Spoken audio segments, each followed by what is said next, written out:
Hello, Michael. You didn't say we're going live. You just hit the You, button and I was yeah, yeah. off reading. I'm in Discord land. No, yeah, because I like to get you when You you're did. vulnerable, you're not expecting anything, you don't have any statements prepared, you don't have any intro or witty little jokes prepared. So I'm just getting the raw Mike Vernon here. And that's what I want. And that's what everybody wants. You're getting all of it. We show all of it here. It is raw and it is tasteful. Yes, it's always tasteful. We always show all of it. And this is an important one, Mike. It's important because all season for Kansas basketball, we have been sort of manufacturing issues, or what it seems like. Because when you go out and you beat North Carolina, you beat Michigan State, you beat Duke, you're racking up an impressive season after an offseason when everybody expected you to be the best team in the country. You're backing it up. And yet we nitpick, we find things to complain about, we find things that we don't like from certain players or from the coaching staff. It felt like it was manufactured issues. Now we have back to back losses for Kansas basketball, coming off of the loss last week at Creighton and backing it up with what was about 20 times worse than that loss, which is going to Columbia and losing to Mizzou on Sunday. So I don't know where you want to start. Let's start right there, right? We have to separate these two losses. We can just combine it all into bad week. But the Creighton loss, after that, I was like, okay, whatever. You Checks went on the out. road. First true road game. Good program. They've had a rough season. Guys have been injured. Everybody's coming back, getting healthy. Okay, whatever. They get up for that game. The Mizzou game was where I feel like we went into pets' heads are falling off mode. At least Really that's what it felt fast. like. Yeah, there's nothing that will like enrage the fan base more than it's got the combination of everything of like back-to-back losses for basketball, losing to Missouri, like not really looking good at really any point of either game. Um, really frustrating, like questionable rotation decisions. Um, just kind of the peak KU basketball meltdown agitation Okay. combination. Let's before we really dive into this game, I need full disclosure to let everybody know. Oh I yeah. was in Canada on Sunday. I was flying back Sunday from Canada. And I'd never been to Canada before, and I just kind of thought it was sort of an extension of the United States. It's like, yeah, technically you're in a different country, but it's not like going to England. It's right next door. So I'm basically still in America. Not the case at all when it comes to streaming and television and YouTube TV. First off, every single airport TV at all hours of the day is just showing hockey. I don't know if they play hockey 24/7, but they air it 24/7 in that country.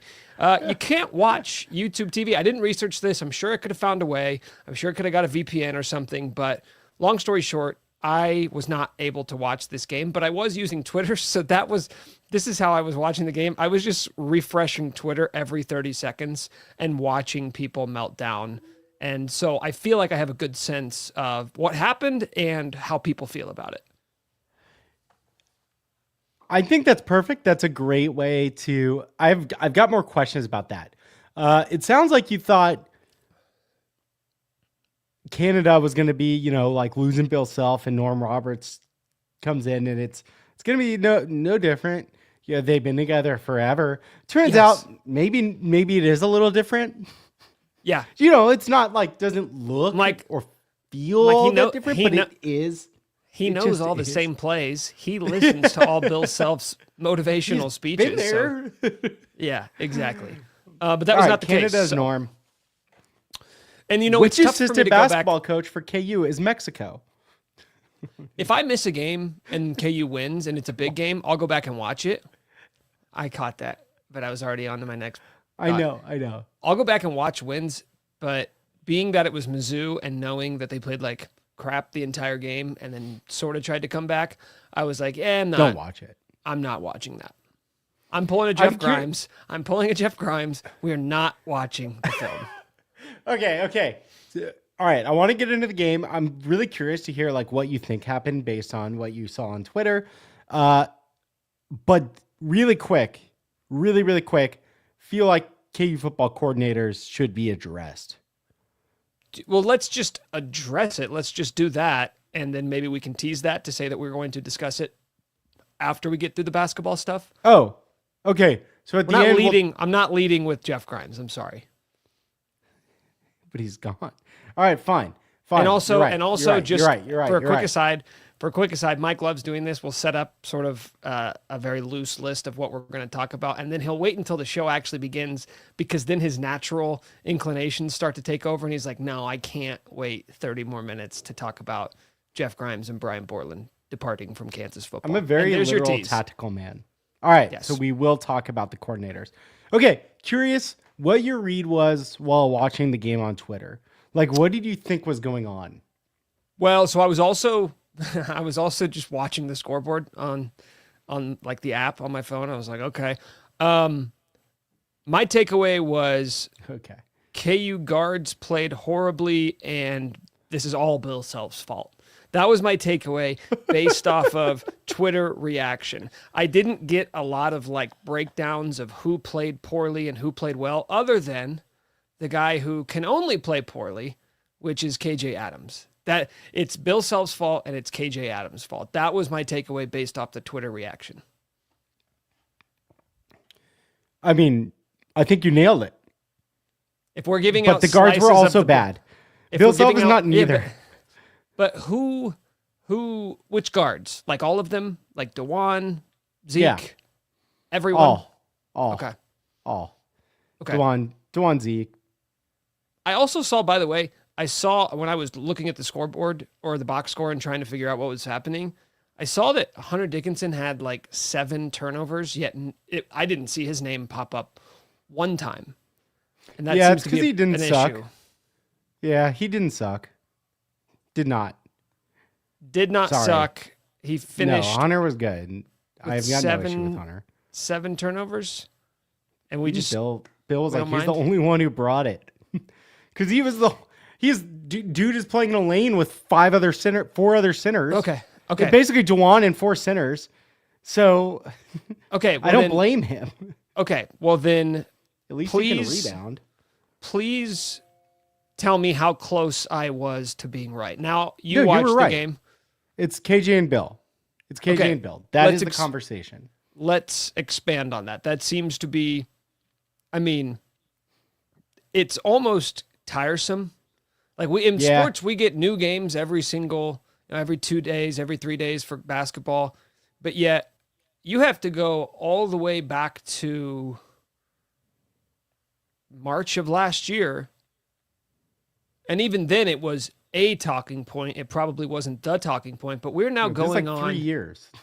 Yeah, but we're now going on 8 months where this has been the number one topic for Kansas basketball. KJ Adams' role on this team. And what's super interesting to me about this is that, like, if you went out and you consumed a bunch of like national college basketball content, like if you were going and because it's the same way when KU gets a game broadcast on ESPN and you got Billis and Schulman, no one talks about KJ Adams as if like this is the storyline, is this kid's role in this team. In fact, it's quite the opposite. They talk about how valuable he is to this team. They talk about where would KU be without him, yet on a very micro sense, when you talk to KU diehards, when you talk to KU Twitter, which maybe it's not indicative of like the fan base as a whole, it's the only thing anyone wants to talk about, which is how can you keep playing this guy this much in this role? I find that very fascinating, the difference between how KU fans talk about it and how the rest of the country talks about KU. That's a good point. It is interesting. I think, well, look, we can talk about the KJ storyline, which is, I've said it all along, I really like KJ Adams. I just think he's playing too much. My alarm just went off, and I'm going to snooze it, and I snoozed it. So now you have an alarm set for 5:02? I had to do something. I told you before, but I just pushed it. Right. Yeah, 5:02, 4:02 my time. to be clear. 6:02 Allen Fieldhouse time. Which is the most important time, the time in which the world works. Okay, so, continue. KJ's playing too much. Love him. We all think he should be, most of us, except for Bill Self, think he should be playing less, which puts me in a bad spot in KU fans because it does, like, things aren't adding up here. It's like gaslighty almost. I did some number crunching because I'm going to write about this, hopefully for a newsletter tomorrow morning. KU has played 7 lineups this year for 15 or more possessions. Doesn't feel like that much. So 7 different 5-man combinations have gotten more than 15 possessions together. How many do you think KJ's in? Of the 7? 6? 7. He's in all 7. Okay. I was just hedging my bet, assuming there was one I hadn't thought of. And then DeJuan, how many do you think is in? I'm going to say also 7 then. 6. Hunter, 6. Okay. So basically, like, Self is not, and he talked about this today, like, the guys are thinking too much. You know, they're not really just playing. They need to go through repetition. Well, he's not really giving them an opportunity to do that. Like, I'm just going to call it. Like, that is it. He's not really given extended run for the transfers, especially in big moments. So the quick hook seems to be fucking with them. A lot of their shooting percentages have declined from the first game and the second game, kind of on through here, as their minutes have not ticked up. But 7-7 lineup combinations that have played 15 possessions, not that many, all include KJ. He hasn't even tried it without him. That's more of my issue, which is like, you're going to talk about we're going for throats this offseason, right? You're going to go get guys. But then today, Self said something like, well, we don't recruit guys for the system. We recruit them off potential. We hope it works. Either don't bring in AJ Storr because you knew who this guy was, or give him a chance and, like, let him be who he is. That's my frustration. So I bounce around a lot there. But, like, yeah. Okay. So a couple of things here. I think there's the big picture, small picture. Big picture, this is not a new phenomenon of having a loss or a couple frustrating losses string together, and the fan base collectively blames it on the rotation. Therefore, you're blaming it on Bill Self. I remember this, and for sure many people do. Jamari Traylor for several seasons, going back to like 2014 through 2016, KU didn't have great luck with big men during that time. You brought in Cliff Alexander, you brought in Sheck Diallo, and nothing kind of seemed to work, and you were just trying different dudes out. And Jamari was never a guy who was brought to Kansas to like play a ton, yet nobody else was stepping up and like grabbing that spot. And therefore, after a while, Bill's just like, all right, this dude's going to play. Now it's different. Like, I went back and looked at his numbers, and he was getting like 18 minutes a game, 20 minutes a game. But the reaction... What year? Would have been like 2015. So the Cliff Alexander, Kelly 14, Oubre, 15. Yeah, Wichita State loss in the tournament second round. Okay. So It was 15. we can sit here and nitpick and compare and contrast and say, okay, well, KJ's playing 30 minutes a game. That guy was playing 20 minutes a game. What I'm telling you is the reaction from KU fans was identical to what it is right now. It's not about who was playing more. It's about that it's the easiest thing to go to. I kind of compare it, and I've been super critical of KU football fans and the complaining about play calling, and it's very similar to that to me. in that it's very easy to just simply say this guy needs to play more, that guy needs to play less. And I'm not even necessarily saying I disagree with it. I will say that in the offseason, Bill Self said we need to get these guys under 30 minutes a game. KJ Adams is averaging right under 30 minutes a game. He's a man of his word. Yeah, but not in the big game, like in big games. And that is specifically, if you parse through his comments, he actually said, well, no, look at the big games. Those guys were really at 38, 37 minutes. That's the taxing stuff. He just played KJ 37 minutes or whatever. Like, in Adams KJ was hurt too through part of the year with his ankle. So I know it is easy to say, but the indication and privately behind the scenes, Self was basically saying, I want to go 4 around 1. We're going to change how we go after it this year. And he is so competitive. It is the double-edged sword with Bill Self, because you win a zillion games because of this. He goes like so hard and is maybe the most like competitive dude any of us have ever crossed paths with as KU fans. Like the number one.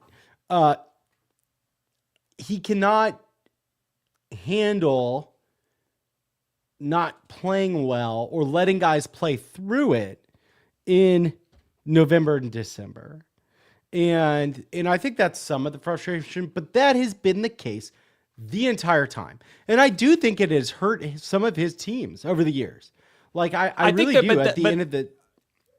I don't think that's I think that's part of it, the competitiveness that he has.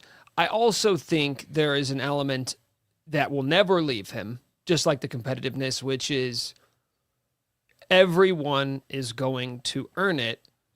And unless you are otherworldly talented, you check all the boxes from a work ethic, competing, practicing hard, etc.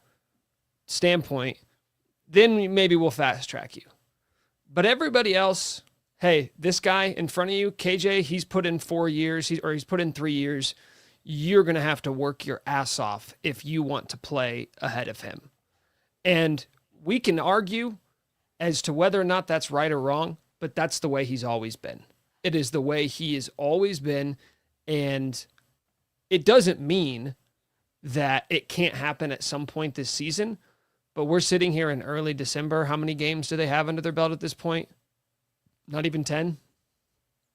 He's going to make 9. He's going to make you earn it. Like, he is not going to just like say, okay, well, you're the best, so you're going to play. Yeah, right. That is true. It just doesn't like add up. So that's where it's like agitating, I think. Give him a chance. That's more of what I'm asking for. I would bet that the total minutes played for these other guys is like really low, at least in combination with each other at all too. So like giving them a chance without KJ. In fact, I can probably find this, but I also looked up defensive rebounding rate for KU starting fours all the way back as far as the data goes, which is 2002. So Roy. And KJ's got the worst defensive rebounding rate for any four at KU over that time. Worse than Svi. I was just about to say, what about Svi? People forget that Svi played the four. Yeah. Really? Yeah, that year, yeah, he had a better defensive rebound rate. You know what's funny? Now I got to look at has little arms. Yeah, I was about to say, KJ's listed as 6'7". I don't buy that. Svi was listed at 6'8". So both short arms, both undersized fours, both of them not fours. The difference is one of them could shoot and could shoot 43% from three, and the other one can occasionally knock down mid-range. Okay, so I want to button this up a little bit. What is how would you summarize your concern right now and your concern level for this team? Moderate to like ticking up. I actually think that there are real concerns here. The difference between this year and last is that Well, there's significantly more talent on the roster this year. So it should work out. In Bill, KU teams have had bad moments over December's, especially like before winter break, for as long as Bill's been here, right? This isn't new, but I do like. Do I know that these transfers are going to get confident in time for meaningful minutes? Do I know that Bill will actually run offense that results in less mid-range jumpers from KJ Adams? KU, by the way, is like in an upper tier of how many mid-range they take in the country. They shoot a lot, and they're also one of the worst 298th in mid-range jumper efficiency. Like, the offense right now is actually broken, but it shouldn't be. So my concern is mid. I figure this will get worked out. He'll get guys more confident. He'll end up adjusting some, but they're going to have to earn it, and maybe he's going to work them into a bit of a frenzy. Almost like he's getting them like ramped up. Yeah. Okay. How So it lands, I'm not sure. And this is a great take from Jared. The biggest difference between this year and last year is that Nick Timberlake was funny. Funny to watch because he was bad. yeah, what was KU's record at this point last year? They would have been like they had one loss just to Marquette on Thanksgiving. That was it. Yeah, but the if you just look at it like Bill's offensive efficiency numbers the last 3 years, like it's on like a pretty significant downward trend. Yes. Portal era. Yeah, I guess the biggest thing that's surprising to me is you talk about going for the throat and how hard they hit the portal. It's the fact that you did what you said you were going to do. Like, you went out and killed it in the portal. You got wings, you got floor spacers, you got shooters, and yet you're not spacing the floor. You're not shooting the ball. And part of that, I think, is going back to like the big picture here. Bill Self runs off trust as much as any coach in America. He is playing the guys he trusts right now. He is tinkering with lineups. He is experimenting with the rotation.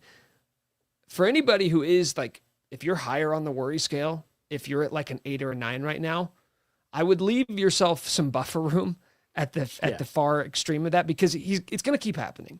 We're in early December. How many more games we got? Actually, only just 2 more games. I forgot that conference play starts so early now. But you get 2 more games before conference play. I would honestly imagine for the next month or so, they're going to keep fine-tuning and tweaking this. Like Diggy Coit got the start the other day. That is another example of like, hey, let's try this guy with the first unit and see what happens. And I imagine that kind of stuff is going to keep happening until they really hone in on how they want to play. What is more surprising to me, though, Mike, it's not about the rotation, the minutes. I know they're related, but to me, it's that you haven't even really begun to lean into the idea of we wanted to change fundamentally how we could play basketball this season, and we got the pieces to do it, but we're just going to keep playing the same way we were before. Yeah. That to me is the most confusing. You haven't even shown a glimpse of like, oh yeah, this is what they've looked like when they've opened it up and just really ran offense to score from the perimeter. It's not happening. And we're like, from the flip side of like, hey, it's still early. I now look at that and I go, well, you're a month and a half into the season and you haven't even really like tried. You haven't tried style. When? And that's weird to me. It's weird. And I'm looking at like CBB analytics. I pulled some of it up. There's only 4 lineups that have played together for more than 20 minutes. KJ's in all of them. Hunter's in all, but Hunter's in all of them. Like, it's Dewan's in 1, 2, 3, all of them. All 3 are the only groups that have played more than 20 minutes together in like a starting 5.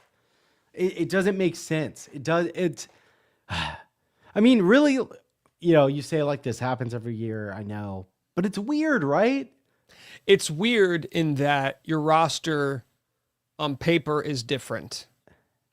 And I guess the mistake, if we're to assume that this is just kind of going to be the way it is, that the mistake that we made was assuming that just because you brought in a bunch of new pieces, that the returning pieces weren't still going to be your core. Like Dewan, Hunter, and KJ, because that's really what this conversation's about. We can make it all about KJ if we want to, but I think the more accurate way to look at it is you brought in a completely new roster and you put them around your 3 returning starters. And we are a month into the season, and those 3 returning starters, which was part of the reason you weren't very good last year, right, is part of the reason you're not that impressive this year. I know the resume looks great, like they've got the big wins, but the style of play hasn't really, at any point, have you thought, when you watched KU, whether it was against Duke or North Carolina, at any point have you thought this is the best team in the country? First half against Carolina. Yeah. They were red hot. But that's like, suddenly Toast commented with a nice picture of John C. Riley. We get plenty of good shots, or we got plenty early, have been cold AF recently. And I think it's where my fear is that it's connected. Because the quick leash, the doghouse, I think it's fucking with these guys' heads. And the guy you see it most with is probably Zeke Mayo, where like you can see he's like pumping. He doesn't seem like sure exactly what to do. And you've seen this with guys. I've seen this with guys before over the years, especially with transfers early. It takes them time. You look at Malik Newman or Kevin McCullough, even his first year at KU, like it took him a couple, maybe 2 to 3 months to like actually start playing offense. So I'm just like, I think it's connected, right? The coldness, I think, is, am I going to get pulled for shooting this ball right now? I don't really see it with Zeke as much. I mean, Zeke's still playing 30 a night. So he's pumping. No, I'm saying his confidence is his fine. shooting percentage. You can, maybe he isn't confident, but I don't know if I'm willing to say that's because of the leash. Like his leash is pretty long. He's playing a lot of minutes. I don't get the sense that like he's living or dying by every shot attempt he takes. If you want to make that case for some other guys, maybe I could hear that out. But I think the other part of it is this too, Mike. It's kind of like when you remember early in the season when Texas lost to Georgia in football and they benched Quinn Ewers and they brought in Arch Manning. And everyone's like, oh my gosh, like here it is. They're finally letting the kid play. Well, then Quinn Ewers came back in and Arch Manning has continued to get snaps throughout the season, but it kind of flies directly in the face of the idea of like, you don't want to bench this kid because then you're afraid you're going to lose him forever. And I've always kind of scratched my head at that. Like if that's all it takes, if, hey, you're going to come sit over here for a couple series in football or in basketball, it's like, you're going to come sit till the next TV timeout. If that's the difference between you being a difference maker and your confidence being shattered, then like maybe you're not that guy. You know, you're not like that maybe guy. maybe you're not built for this if that's how quickly it is to completely wreck your confidence. I think it's like, what does this man want from me? What, I just don't know. I don't know. Like, is Bill Self built for the portal era? That's got to be a question. I don't know. Are you asking Probably. on behalf? Are you asking on behalf, like people want to know, or do you genuinely wonder if he is built for the portal era? Well, I think he can recruit the portal era. I think he has. He won't compromise. Well, somebody made this comment earlier, and I think it's a very good point. And I think this can apply to coaches in every sport. But it's like, whenever you're faced with a decision of like something's not working, if you stick with it, if you write it out, and then it ends up working, it's like, see, that's why he's the best. Because he knows how to stick with his guys, and he doesn't give up on a plan. Whereas if you do abandon it and the other thing doesn't work, it's like, oh, he panicked. He panicked. But the same thing is true the other way, right? Like if it doesn't work, it's like, 100%. oh, he doesn't know how to He's stubborn. adjust, right? And Right. it's like, oh, he always knows when to make the right moves. So we can play that game all day, and I don't know if it really serves any benefit to this conversation. But in the case of like KJ, Dewan, Hunt, at the very least we know this, Dewan and Hunter, nothing's going to change ever. Those guys are going to be out there in big moments. They're going to be out there for all the moments. They're going to play 32 minutes. If the game's tight, they're going to play 30s. As much as he can physically get them on the court, he's going to have them on the court. The question becomes, is KJ in that grouping for the long haul? Are we comfortable sitting here on December 12th saying he is in that same category?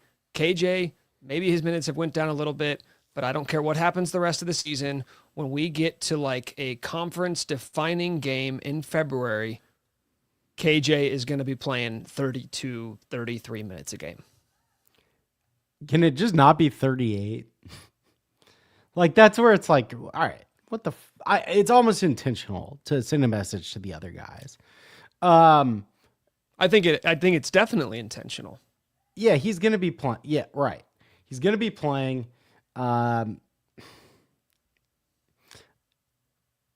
It's just you want AJ Sore to keep attacking the rim. You got two sitters in there and Dewan, who like you don't really have to guard. I don't get it. I just don't get it. But you know what's crazy about it is he will, and he'll probably end up being right, by the way. But he gets paid $2 million, so we get to ask questions in December. like all the worst teams of Bill Self's time at Kansas have always been teams either with a bunch of freshmen or like huge roster overhauls. Those have generally been his worst teams. Yeah, yeah. And Yes. you look at this year's team and it's so different in one regard in that, like according to Ken Pom, this is the most experienced team Number one in the country. The average D1 experience across KU's roster is 3.5 years. The nationwide average is like 1.5, 1.75 years. So like a freshman / sophomore, KU is full of upperclassmen. And yet it doesn't really feel like that because it's like, oh, but how much Bill Self experience do they have?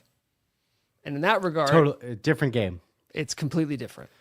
Yeah. And you're not going to get your confidence from making shots, by the way. Literally, like, I think Mitch Lightfoot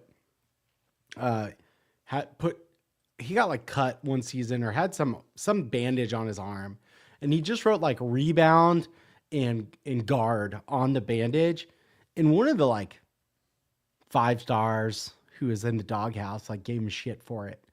And I think it was during a game or something. And Mitch is like, this is why I play and you don't. Like holds up the tape. A rebound and guard. Like, what does Bill Self want you to do? It's like guard, run around really hard, and then make shots. Yeah. And you can't try to get your confidence or earn his respect on the offensive end of the court.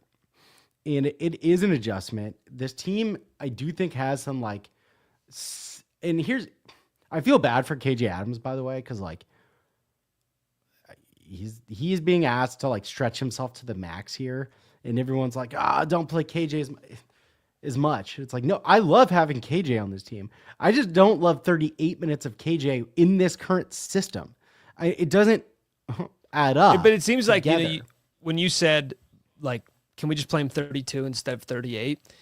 It seems like that's more for just peace of mind. Like it will look good on the final box score more than it is I will notice the difference when I'm I'd watching actually the game. prefer like 28 to 25. Yeah, right. Which, again, he's averaging 29 minutes a game on the season. I wrote about this, and I'm sure you read it because you always do. I looked at the numbers in big games, and he's, Creighton was 31, 32, Duke 33, UNC 37, Dewan averaging 35 per in the big games, KJ 32 per. So like, yeah, I think it's probably 29 ain't really what we've seen here in games that matter. Yeah, and again, like I don't Ryland really Griffin getting boned. I don't Sorry. really care about like I don't the whole confidence thing. Like I don't care. That part to me that does not move the I needle really for me. do. We've seen him break motherfuckers. Sure, and we've also Transfers seen have come to guys KU and they've broken. and A we've lot of also seen freshmen. guys come through it better on the other side. Like we've seen good things happen from it as Yeah, well. Like sure. and the question, like going back to the transfer portal question, is can you do that in 1 year? Because that might be all you get if they don't come through the other side. This isn't 2010 where it's like, hey, I hated him as a freshman, but by the time I was a junior, I loved him. You don't have that much time anymore. I think there are a lot of players that have changed their view on self over 4 years. And it generally goes from like, what the fuck is this guy's insane? Do you to remember like, when we had I'll take a bullet for the man. Do you remember when we had Darnell Darnell. Jackson on? And we asked him, he was talking about that. And we asked him when it changed for him. And I think he said like halfway through his senior year, 3.5 years, he hated Bill. which is like, oh, you don't got 3.5 years with basically any of these guys. And that's what's tough. Right. Because even going back to the beginning of the one and done era, when you came out firing, you had Josh Selby and Andrew Wiggins and Xavier Henry. And I remember when I was doing radio in Lawrence and I would ask this question, I'm like, can you now condense this formula that you have honed in over 20, 30 years of coaching? This formula of like, we're going to build this championship roster and these guys are going to develop chemistry and they're going to learn how we want to play and they're going to learn how to play together. This process that used to take 2 or 3 years when I say you, can Bill Self, can you and this staff, can you guys now condense that into a 1-year process? Maybe if they all hate him together. It's like the They can Herb rally. Brooks. Yeah, They can the rally around miracle. Like his thing was he made them all hate him together. Maybe Interesting I strategy. do I do wonder. Like I don't think it's been smooth. Nothing that I've heard has made it sound smooth right now. You know, like Which is fine because like you're if- recruiting a lot of good dudes, and their minutes are not there. Their shot volume's not there. and I think the biggest difference between that and like if you had a roster full of 5-star freshmen is that these guys have proven themselves Right. at the college level. So it's not, no one's going to buy the idea of like, well, they just can't hack it. They're just not as good as we thought they were. That won't fly because we have data to suggest that, yeah, they've all proven it. They're all pretty good. One guy started on a Final Four team. Another guy was one of the best individual scorers in the country. And another dude just like dominated his mid-major conference for the last 2 years. You thought it was a good idea to pay him, $700,000. Obviously, there's something proven there. Sorry. Yeah. And again, it's so early that like things could fall into place and it likely won't fall into place for all of them. Like if you were a betting man, you would just say somebody won't pan out and you could do that every single year. So I'm not really that panicked quite yet. Me too. But I also don't have much to go off of to suggest that anything significant is going to change with this rotation. That would be At least the way that would be at least the way upsetting. that fans are hoping it will. Yeah. Sure, maybe AJ Storr starts getting more minutes, but the idea that KJ is going to be playing 25 a game, like it's not going to happen, Mike. You know that, right? I know. Yeah. It's like the combination of it all. It is where I get it, where like, and it's true, like, honestly,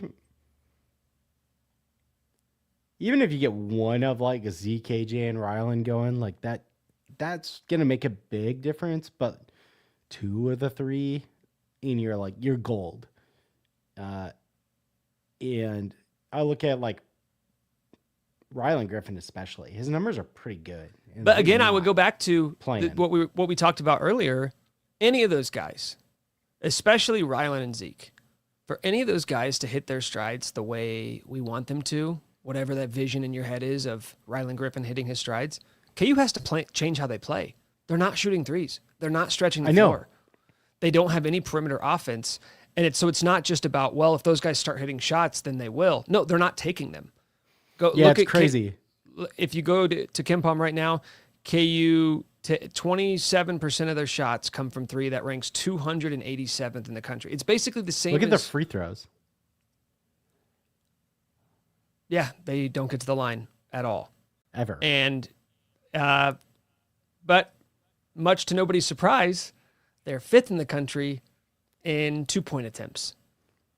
So I just feel like it's not just about guys getting confident and hitting shots. It is about, will there be any sort of commitment to, hey, we knew what we needed to change in the offseason, so let's use the guys that we brought in to change that to, change that. It just hasn't happened. And that to me is the weirdest part. I would agree. It's very odd. It feels intentional, and it is a level of concern. There's some sort of message / motivation that is this coaching staff is attempting to impose upon these newcomers. That's the only explanation of like, oh, you're not going to do X, Y, or Z, and I don't know what X, Y, or Z is. I don't know if it's rebounding. I don't know if it's defense. I don't know if it's practicing rebounding. harder. Why is KJ in? Right. I don't know. Sorry. but yeah, like that's just it. It's like there is something they're not doing. And I feel like Bill is simply saying, oh, you thought you were just going to be shoehorned into 32 minutes a night here? Watch this. I'm just going to run the same 5 guys out there every single game. And you will sit until you figure out what I want you to do. You will go to sleep or I will put you to sleep, Grandma. Okay. Do we have any more hoop stuff we want to touch on, or do you want to get to the football? They play NC State tomorrow, Saturday. It's Thursday right now. Do you have hopes and dreams? It's expectations. Kevin Keats. Yeah, we should win. Feel like the Hawks should win that one. If KU loses, it's gonna be like a really like Mount Rushmore tier of meltdown. But I would say this. I know that the biggest cliche, when anytime there's like a good coach in his profession and you're coming off like a couple of bad losses, there's this idea that like, oh, back at home, they're going to come out rearing and ready to go. No. I don't think so. Don't assume that to be the case, because what we've seen with KU is like, it can last a while with KU basketball. Just because you thought it was bad doesn't mean it can't. It may not get worse, but it may stay bad. Do you remember, let me think here, last season? The idea that they're just going to roll out of this once they play at Allen Fieldhouse. It's a bad stretch. My dog. It's a bad stretch. Oh, your dog wants to pod. He's pissed about KJ. No, she's saying move on to football. Let's do it. Okay. We got coordinators, 2 of them.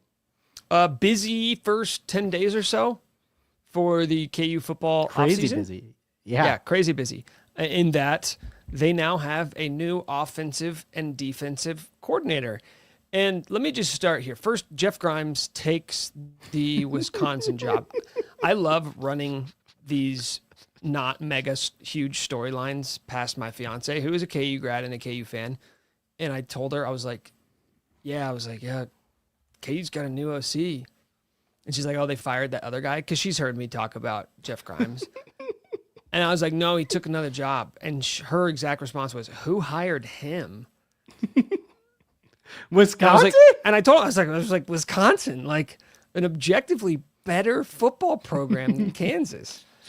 She was pretty floored by that news, which I think is a good barometer for like, what would the average Joe, someone who's not super locked in, someone who's not super online, have to say about this. Like, he got a better job, but that's Jeff Grimes. Go look at his Wikipedia page. It's a bunch of 1-2 year stops. He bounces all over the place, and I'm sure he'll be looking for a new job in a year or two as well. Were you surprised? Were you surprised that Wisconsin hired Jeff Grimes? What's going on here? Yeah. I was surprised. I will say that we were taking off on a flight, and the last text I got before my Wi-Fi going out was I'd already known Borland was leaving. I thought I had some time and was gonna try to break this news on the plane using plane Wi-Fi. And the last text I got was Grimes gone. That's all it said. And sure enough, in like 5 to 10 minutes, the news comes out that Wisconsin is targeting Grimes, and I couldn't get plane Wi-Fi for like maybe 90 minutes. It like didn't work. They finally reset it. I must have looked like a crazy motherfucker on this plane, trying to get a scoop out, sitting on a hot scoop, not knowing what was every going time on. the flight attendant walks by. Just Hey, like- is the Wi-Fi back up yet? I asked like immediately. Have you guys reset it yet? We just got to cruising altitude. Give us a second. Yeah, I know. I was surprised. It sounds like KU was pretty sure he wasn't coming back, like pretty much on the plane ride back from the Baylor game. I don't know who's like who exactly was going to make that call. Maybe KU had known before. Yeah, no, it doesn't make a ton of sense. I guess you can sell the numbers on Jeff Grimes if you're Wisconsin, but like I've seen a couple of their fan accounts be like, oh, these Kansas, like even Kansas didn't like this guy. Like they really didn't like him. Wait, do you think if he wouldn't have, like, was he going to be pushed out? I'm not sure. I don't want to say, like, I don't know. I really don't know. He might have been getting the fuck out. It's hard for me to, like, people will cover their ass in these moments and be like, yeah, we were going to push him out anyway. Or he had told KU, like, I'm out. It's like K-State, that dude, like, Acor, whatever, Acor left. And I'm pretty sure he left, but the reports are all like K-State dismisses him, which, by the way, is complete. It's kind of like the adage when you're hiring people. It's like, I remember Jesse Newell told me this one time. He's like, nobody in college sports has ever been offered a job that they didn't already accept. Right? Right. Like a school is never going to say, hey, we offered this job to so-and-so and they declined. On to option number 2. Everybody always gets their guy. So it's probably the same way the other way around, where KU now will tell people, yeah, we were looking anyway.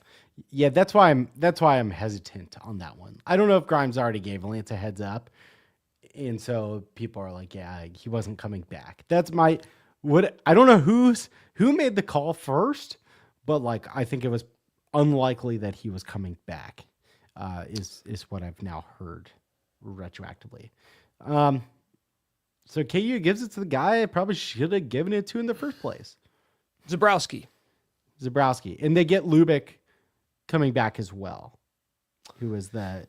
I'll be honest with you. The whole offensive coordinator thing to me kind of feels like the whole co-manager thing from The Office, where it's like 2 minutes. You do the day-to-day, I do big picture. Like Right. That's exactly what every offense needs, is 2 guys in charge. Yeah, those guys are on the same page at least. They really are, like on the same page with Lance, which I think also based on some conversations I had, like, and you could tell they weren't all all these new coaches were not on the same page last year. So it is, the co-coordinator thing is weird, but I think it's Zabrowski calling plays, right? So Lubick gets the good title. Leipold's Dwight is Rob Ianello for sure. That is the GM of KU football. Yeah, John F. asks, who's Leipold's assistant to the regional manager? And that is definitely Rob Ianello, like no question. That guy's he would be the fall guy if there was ever a major scandal. No, they would conspire to dump it on someone else, I'm sure. Someone more low level. Yeah, no. Okay. He just kind of does what Lance probably doesn't want to do. Okay. And it's okay, kind of so the shit umbrella for Lance. So Grimes out, Zabrowski and Lubick in. I know that Grimes was like a sort of back and forth teeter-totter of fan approval throughout the season. Everybody wanted him like basically thrown out of the facility for the first month and a half of the season. Then the offense kind of starts clicking and they're like, hey, Grimes play calling is back. This guy, now I know why KU brought him in. And then the Baylor game happened and it was back to this play calling sucks. This dude's a hack. So all in all, I'm glad to see him gone, not because I think he was a terrible offensive coordinator. I just don't want to go. I don't want to go through that experience again next season. And like Mech said very astutely on our last show, I don't care that he adjusted halfway through the season. I want a guy who's going to come into the year with a very ironclad plan of how we are going to accentuate the strengths of our best players, namely the quarterback. I mean, yes. I think that's totally fair. I'm not upset with what KU ultimately did, which was promote the guy who probably should have gotten it and bring back a really critical, I think, kind of game planner. You're talking about Lubick? And that's Lubick, right? I think he did a lot of that, the kind of game planning with Kolodnicki, and was a big part of that offense, like together. The three of those guys were on the same page. So, you know, I'm good with this result in a way that, like, it's not splashy. It's more of the same, but like, okay, but you can't blame it. You can't blame it on lack of continuity this time. Yeah, right? and you know what? Like, so you're right. Okay, it's not splashy, but Grimes wasn't splashy either. And at the very least, like you mentioned, continuity. That is one of the hallmarks of Lance Leipold's coaching career. It's continuity. So let me get back to the reason why you brought this guy in, which is like, hey, we are a very cohesive coaching staff. We all know each other. We all know how we want things to roll. And same thing with Brian Borland going, and you elevate DK McDonald. Yeah. Like that's, again, more continuity. You don't have to go into the offseason wondering, like, how is this guy going to mesh with the head coach? What kind of offense does he run? What kind of defense does he run? Everybody is kind of from your farm system, so to speak, which is what I would prefer for this head coach. Yeah. DK spent 1 year at KU, so it's not farm system, complete unknown. Homegrown talent. He's been with Lance forever. In Lance years, not so much. Borland retiring, he considered doing that the offseason before, which isn't a good sign for your DC. They really were interested for a long time, I think, in the A&M guy, Jordan Peterson, who was with KU earlier. I don't think KU ever made the offer, right? You don't get declined on an offer, but like, Jordan Peterson was their top choice, right? Like, there's no way he wasn't, because I'd been hearing about it for a long time. Now, KU may have known he wasn't going to take it. Do we know if they even tried with Peterson? John F. asks. And yeah, they tried. Conversations happened, I think, for a while, but I think they knew right away that he wasn't, probably before Borland retired, that he wasn't going to take it. So they couldn't get their guy. Their backup is DK McDonald. Now, as I understand it, I think he's got experience with what Borland likes to run, which apparently, after talking to some coaches, isn't the most actually like simple thing to come in and coach right away. I don't know that they'll be running like the same cushion, not necessarily that, but like, I think that the philosophies are at least like consistent, I guess, in people who have worked around him, like, seem to think he's on his shit, knows his shit. But I have heard he's not. This is DK McDonald. He was with the Eagles. He was with Iowa State before. I've heard he's not like the biggest recruiter out there in the world. So that's like the knock on him. Who are the recruiters on this staff? Well, that's a problem. Okay. Fantastic. You have nothing. There are no recruiters on this. Who is pounding the pavement and going to high schools? No, it's going the to position homes? assistant. It's like the position guys. Generally outside of DK McDonald. Like, I don't know about Zabrowski that much, but I'm not. It's probably not the best recruiting staff in the world. That's why Jordan Peterson was really kind of exciting. But the DE coach, Analaduo, I think he was really good at recruiting offensive linemen at this point. I don't know that Terrence Samuel, the wide receivers coach, has been great. I don't think Borland was a big recruiter. Chris Simpson seems to be out there. Ianello obviously works it pretty hard. Penagos is your DT guy. I don't know. Like, it's not a good recruiting staff at face value. But let me tell you something. The transfer portal is open, right? Right. The day before KU names its new defensive coordinator. I'm a top recruit. I'm like, oh, let me go check this guy out. And still to this day, multiple days into the portal being open, if you look up DK McDonald on Twitter and Instagram, you get this. His account is private. Okay. Does that concern you? A little more so concerns me that time has passed and yet it's still private. I would imagine I would think somebody has brought it up to him. I would think somebody Discord's is like been talking about it every day. It's like, yeah, it's still private. And maybe he's locked Instagram. out. Maybe he can't remember his password. Do you follow him? Does anybody follow No. him? Does anybody know if he's tweeting? 11,000 people do. Somebody has access to this guy's account. At one point, he was not private. His Instagram is private too. You can't be locked out of both. Be an adult. If you're a D coordinator, you can get into one. Why of your would it accounts. ever be private? I have no idea. You're a public I think figure. it matters. I think it matters in recruiting, right? Like, Well, yeah, it's who's not like a the personal DC? account. Yeah, he has. He has I want the to send Jayhawks. my He has kid his to the title. school. That's weird. No, yeah, that's true. He changed. Oh no, he hasn't updated to defensive coordinator. It doesn't even say he's the DC. I'm guessing he's locked out. I am guessing he doesn't remember his password.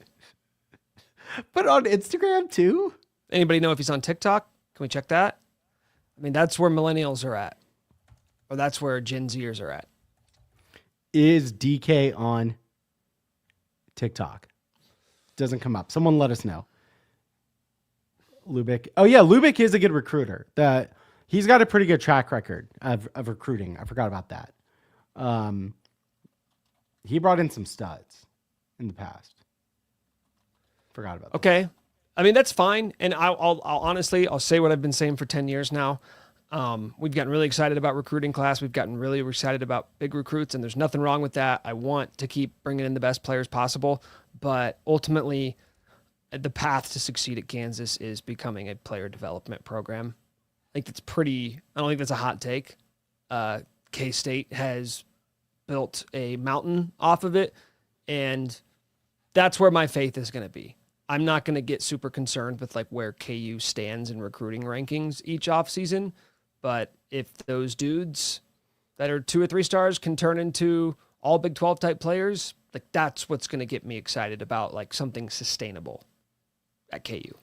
Yeah, I think that's a fair point. I'm glad about the continuity.